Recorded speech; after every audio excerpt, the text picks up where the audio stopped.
नरेंद्र मोदी यांनी केलं होतं। आता तुम्ही भाविकांची गर्दी बघू शकता, एक उत्साह आहे भाविकांमध्ये। संत तुकाराम महाराजांची पालखी आता काही क्षणांनी निघणार आहे इकडून आणि प्रचंड मोठ्या प्रमाणात गर्दी आहे, जी मी व्हिडिओमध्ये तुम्हाला दाखवलेली आहे। तुम्ही एकंदरीत पाठीमागे माझ्या बघू शकता, खूप उत्साह आहे भक्तांमध्ये। काहीकडे अभंग बोलला जातोय, काहीकडे टाळ्या वाजतायत। खूप मस्त वातावरण आहे, खूप जल्लोष आहे आणि हा सर्व जल्लोष मी आपल्याला या व्हिडिओच्या माध्यमातून दाखवण्याचा पूर्णतः प्रयत्न करेन।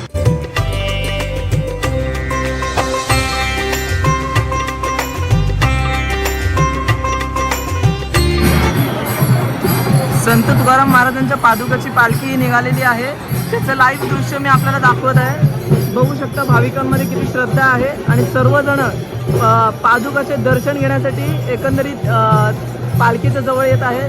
भरपूर मोठ्या प्रमाणात तिथे गर्दी आहे।